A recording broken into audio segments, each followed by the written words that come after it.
tid liksom att sitta och reflektera över saker.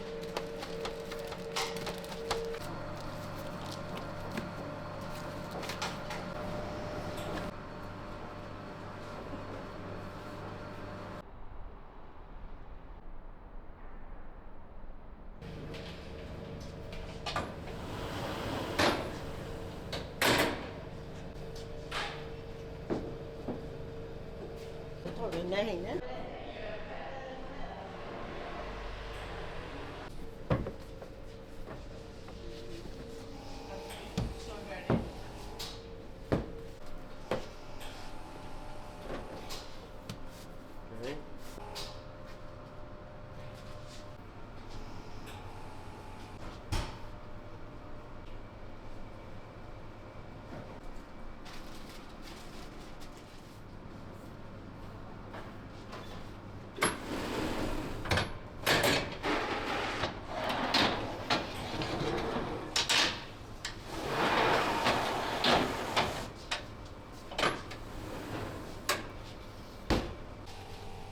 Väg 50.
Runt på.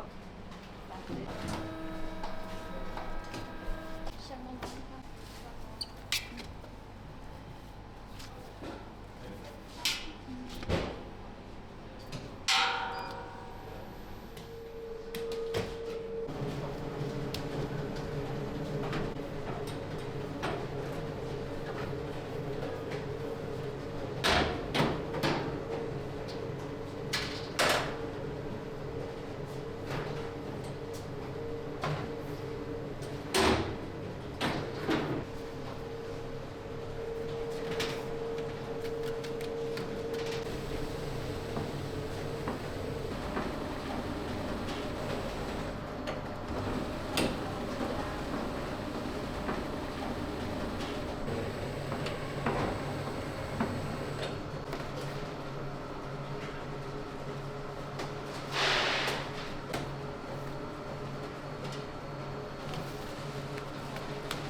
crunch.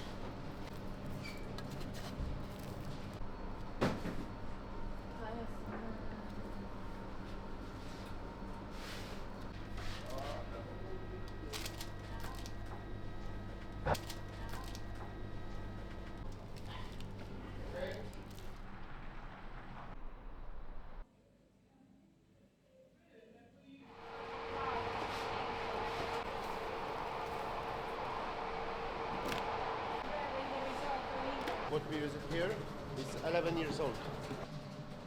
This bones, this is like 11 work. I made this starter when I moved to Norway from England 11 years ago, and we still use it here. It's very good.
Parmaskinke, mozzarella, tomat, pesto.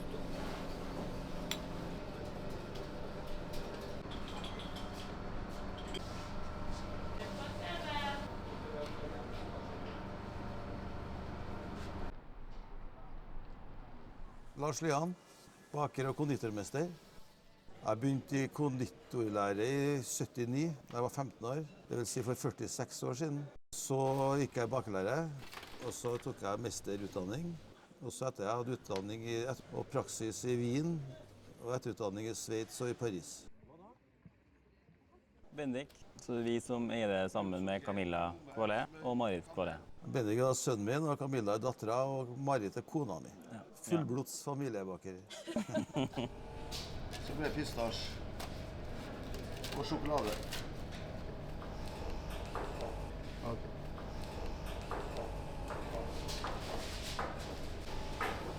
Men man tror den nederste delen var rå, var den det? Jeg tror det. Jo, den kjennes. Posa her, og onsdag. Slik var det posa.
Jättetunna rullar så går man runt.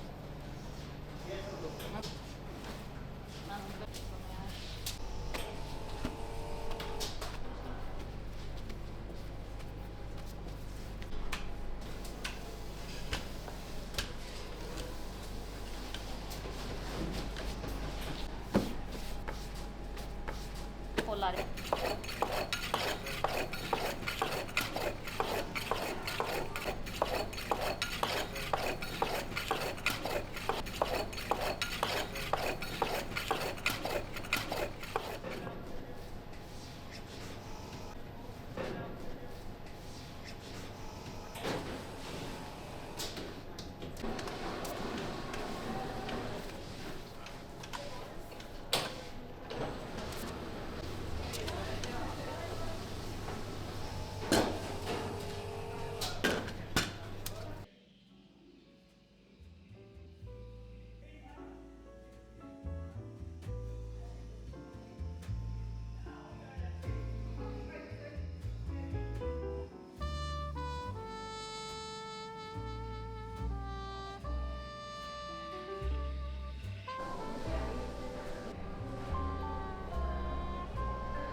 Så jeg føler jo at når jeg var utdannet bakermester en gang i tida, i 1984 eller 85, hvis jeg ser på det jeg kunne da, forhold til i dag, så er jo faget helt forskjellig.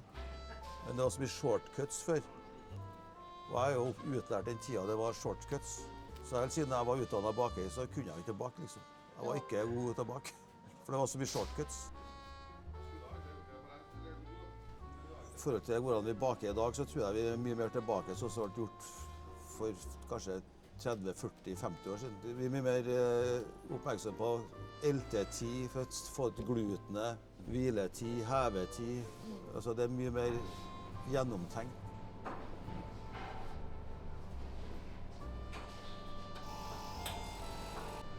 Først og fremst håndverk, og så er det råvarer. Og så er det å prøve å bry seg og være litt kreativ. I dag så finner jeg min inspirasjon i, eller nå snakker jeg for meg selv da. Jeg tror kanskje for familien også, så er vi ofte i København og Stockholm. Det skjer veldig mye innovativt og veldig mye spennende. Sånn bakgrunnsmessig så er jeg nok veldig farvet av det franske. Jeg synes det franske pastryen eller bakeriet er eksepsjonelt bra. Jeg vil legge ikke skjul på at jeg ofte i København. Poland bakery or just like yeah, make the fresh bread for me. I'm a box for this.